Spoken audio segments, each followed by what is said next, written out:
예, 여러분 반갑습니다. 6월 15일입니다. 예, 이제 6월 절반 남았다, 그죠?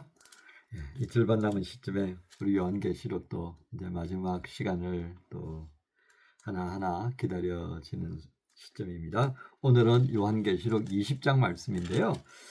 이 가운데서 11절부터 15절까지 읽고 전체 20장의 말씀을 나누겠습니다. 11절부터입니다. 또 내가 크고 흰 보좌와 그 위에 앉으신 이를 보니 땅과 하늘이 그 앞에서 피하여 간데 없더라. 또 내가 보니 죽은 자들이 큰 자나 작은 자나 그 보좌 앞에 서 있는데 책들이 펴 있고 또 다른 책이 펴졌으니 곧 생명책이라. 죽은 자들이 자기 행위를 따라 책들에 기록된 대로 심판을 받으니 바다가 그 가운데에서 죽은 자들을 내주고 또 사망과 음부도 그 가운데에서 죽은 자들을 내주매 각 사람이 자기의 행위대로 심판을 받고 사망과 음부도 불못에 던져지니 이것은 둘째 사망 곧 불못이라. 누구든지 생명책에 기록되지 못한 자는 불못에 던져지더라. 아멘. 오늘 말씀 제목은 생명책에 기록되는 은혜를 누리자. 생명책에 기록되는 은혜를 누리자라는 제목으로 나눕니다. 20장 그 전체 내용에 대해서는 그 천년 왕국에 관한 말씀을 우리가 이제 보고 있는데요. 자, 이 천년 왕국에 대한 여러 부분들의 그 다양한 해석들이 존재합니다. 그것은 제가 요한계시록 마지막 시간에 세대주의라고 하는 이 요한계시록을 해석하는 극단적인 분파가 있습니다. 이론들 중에 아주 좀 극단적인 그런 양식을 가지고 있는데요. 그 세대주의 이론이 또 여러 가지 형태로 이렇게 영향을 주고 있는 것이 사실입니다. 그래서 이 세대주의 이론은 무엇인가를 말하면서요. 긴 시간 한 45분 강의가 될 텐데요. 그 시간에 이 천년왕국에 대한 말씀들도 하게 될 것입니다. 우리 장로교 통합 같은 경우는요. 무천년설에 대한 그런 말씀으로 중심을 두고 있습니다. 무천년설이라고 그러니까 뭐 굉장히 또 심란해지는 상황인데요. 그래서 세대주의가 뭔가를 들으면서 궁금한 것은 풀어가시기 바랍니다. 제가 또 말씀드렸습니다만은 이 시간에 굉장히 복잡한 내용들을 다 할 수는 없습니다. 그래서 중요한 것만 이렇게 제가 함께 나누는 시간이기 때문에 여러분들이 또 그날 세대주의에 관한 목요일입니다. 목요일 아침에 또 올려질 텐데요. 사실은 그 부분은 2020년 6월인가요? 그때 강의를 제가 했던 부분입니다.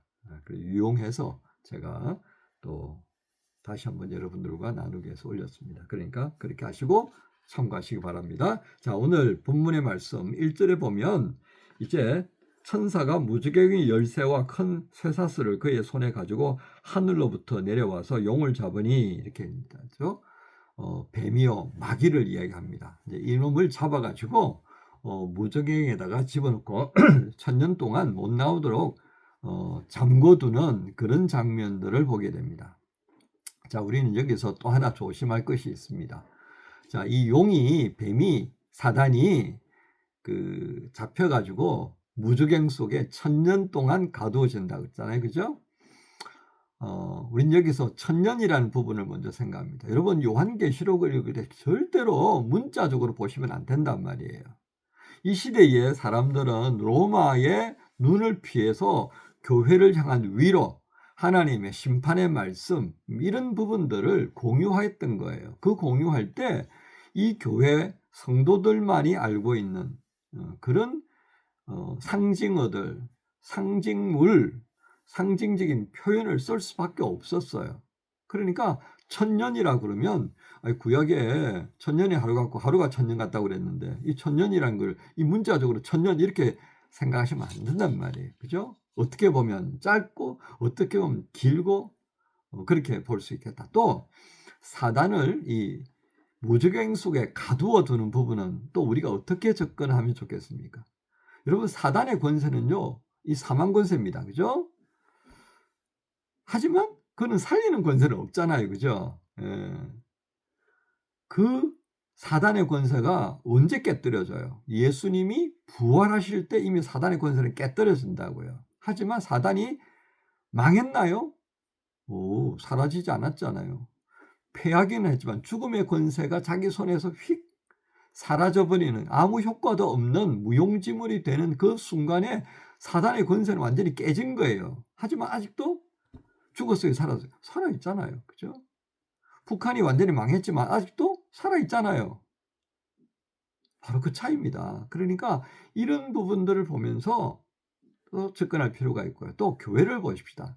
요한계시록에 등장한 이 교회는 어떻습니까? 로마 황제에 의해서 핍박을 받고 박살이 났잖아요. 그죠? 그 사도 요한만 잡혀가지고 지금 살아남아가지고 밤모습에 귀환 갔잖아요. 교회가 완전히 핍박을 받아서 거의 사라지기 직전에 놓여 있는 거예요. 이게 어떤 교회? 땅 위에 있는 교회예요. 그러면 그리스도의 몸으로 세워진 교회, 유니버셜 처치라고 하는 그 교회는 사라졌나요? 안 사라졌나요? 안 사라졌죠. 그리스도께서 위에 계시잖아요. 그 영원한 교회는 아직도 어때요? 건재합니다. 그러니까 이미 승리한 교회가 있고 지상에서 핍박받는 교회가 있잖아요. 그죠? 이게 이중적 관점이에요. 이중적 관점. 그러니까 그리스도의 재림은 무엇을 의미하겠습니까? 승리한 교회, 그리스도의 몸으로서 하늘에 완전하게 세워져 있는, 그래서 순교한 성도들을 반겨맞는 그 영원한 교회가 이 땅에 임하여지는 새 예루살렘, 새 하늘과 새 땅, 바로 그게 완전한 승리를 확인시켜 주는 거잖아요. 그죠? 그리고 그날에 사단은 완전히 박살이 나고 사라져 버리는, 그것을 우리가 늘 기억하면서 이 요한계시록을 읽으셔야 돼요. 근데 그렇지 않고 세대주의자들은 이거 문자적으로 생각해요. 예수님의 초림으로부터 시작해서 예수님의 재림 때까지 이 기간을 잘라야 돼. 이렇게 접근하면요, 이거 진짜 난감해지는 겁니다. 절대로 문자적 접근은 하지 말자라고 하는 것을 여러분 이 못에 박히도록 머리에 입력하셔야 됩니다. 예. 자, 그러면 이제 정리를 합니다. 이 1000년 동안 그건 어때요? 사망 군세를 가지고 교회를 위협하지 못해요. 사단이 예수님의 부활하기 전까지만 해도 돼요. 모든 것은 죽으면 끝난다는 것이었어요. 그죠? 하지만 우리는 어때요? 죽음이 우리를 끝내지 못한다는 걸 이제 믿잖아요. 그죠? 그래서 우리에게는 죽음은 곧 영원히 내게 주어졌다는 것을 확인하는 시점인 거죠. 그러니까 사단은 우리를 이겨내지 못해요. 비록 우리의 육신은 그의 칼과 미혹받은 자의 권력에 의해서 깨뜨려지지는 하지만 육신이 깨지는 거죠. 그죠? 그러나 육신은 아침 안개와 같은 거예요. 예. 티끌과 같은 거예요. 그건 사라질 수밖에 없게 돼 있어요. 여러분 장례 치를 때 여러분 그 할아버지 할머니들, 저는 아버지 어머니 다 그렇게 보내드렸는데, 예, 어떻게 요만한 항아리에 재로 남아요. 그게 우리의 육신인 거예요. 그러나 믿음을 가진 자, 오늘 마지막 말씀, 생명책에 기록된 자들과 기록되지 못한 자가 다르잖아요. 그것을 우리가 생각하면 사단의 권세는 우리에게 더 이상 두려워할 것이 없다라고 하는 사실을 오늘 여기에 보여주신다 하는 거예요. 그래서 6절, 이 첫째 부활에 참여하는 자들은 복이 있고 거룩하도다.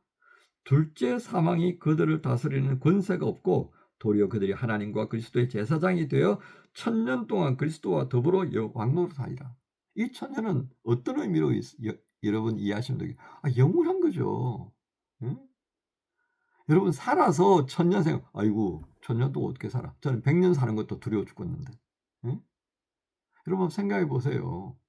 제가 100년을 산다고 생각해요. 뭐하고 100년 살죠? 은퇴해가지고 100년 동안, 앞으로 이제 제가 67세에 은퇴를 하게 되면, 와, 앞으로요 36년, 33년인가요? 뭐 어떻게 살아요? 예. 나 방금 맞아줄 사람도 없을 텐데, 예? 일자리 쓰지도 않을 텐데, 연금 받아가지고 그냥, 예, 뭐하고 살죠? 예. 내가 취미생활하고 누구를 돕고 살펴보고 하는 것도, 그것도요 힘이 있을 때예요. 자, 그러니까 우리의 영혼을 하나님께서 받으시고 우리 영원한 삶을 살아가시는 바로 그 나라에서야 우리의 삶이 의미 있는 거예요. 그러니까 이 천년은 어떤 천년이 되겠습니까? 그렇죠? 부활의 기쁨. 첫 번째 부활에 참여한 그 은혜 안에서 우리가 누리는 영원한 시간들, 이렇게 이야기될 수 있겠습니다. 그 다음에 7절부터는요, 사단이 이제 노임받는 장면을 보여잖아요. 노임을 받는다는 건 뭐예요?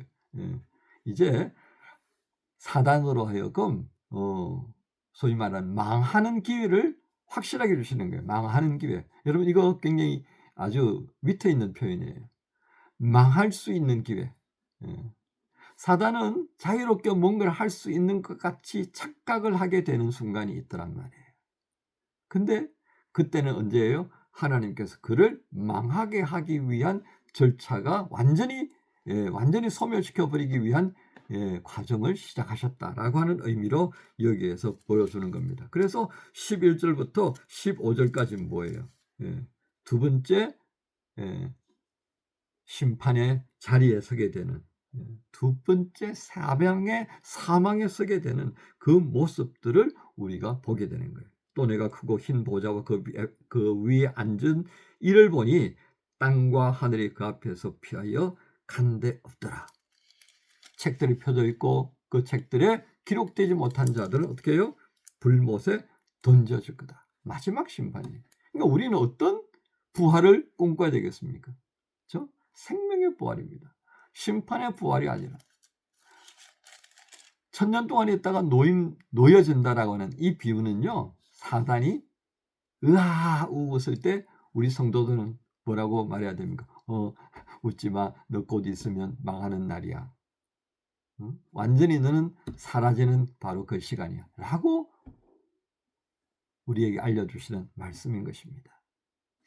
우리는 이 20장의 말씀을 통해서요, 분명하게 확신하게 되는 겁니다. 하나님께서는 우리에게 분명한 사단의 패배, 그리고 그 이후에 멸망하게 되는 그 과정들이 어떻게 이어져 가는가를 보여주시기 위해서 20장을 우리에게 보여주셨다 하는 것입니다. 그래서 오늘 여러분, 예수님의 초림과 다시 오시는 그 사이에 수많은 어려움을 겪는 땅 위에 속해 있는 교회의 성도들입니다. 이 성도들을 향하여서 오늘도 우리에게 위로하시고 격려하시는, 그리고 우리가 생명책에 기록되어졌다라고 하는 것을 기억하면서 그것을 기뻐하고 감사하며 주님의 재림을 기다리는 그런 성도의 삶을 살라라고 응원해 주시는 20장의 말씀 마음에 담고 월요일을 시작하십시다. 그리고 금요일부터 있게 되어지는 신앙 수련을 통해서도 우리가 각자의 믿음을 더욱 다듬어갈 수 있는 그런 복된 시간으로 삼으십시다. 이 날을 주신 주님께 감사하면서 그 날을 바라보면서 오늘 또 힘있게 하루를 시작한 여러분 모두를 주님 예수님의 이름으로 축복합니다. 주님 감사합니다. 저희가 예수 안에서 구원받음을 믿고 그 십자가의 보혈로 오늘도 우리가 하나님의 그 생명책에 기록되어진 자임을 확인시켜 주시니 감사합니다. 하나님, 이 믿음을 굳게 지키게 하옵소서. 땅 위에 있는 교회의 지체로서 비록 고난을 겪는 일들이 참 많습니다만 그 고난의 현장 가운데서도 하나님께서 우리를 기억하시고 도우시고 지키시고 인도하심을 믿으며 오늘 살게 하여 주옵소서. 이제 금요일부터 수련회가 시작되어집니다. 이 날을 위하여 준비하고 기도하는 모든 이들을 복주시고 그 날을 사모하면서 기도로 준비하는 또한 지체들을 복을 주시옵소서. 감사합니다. 예수님 이름으로 기도합니다.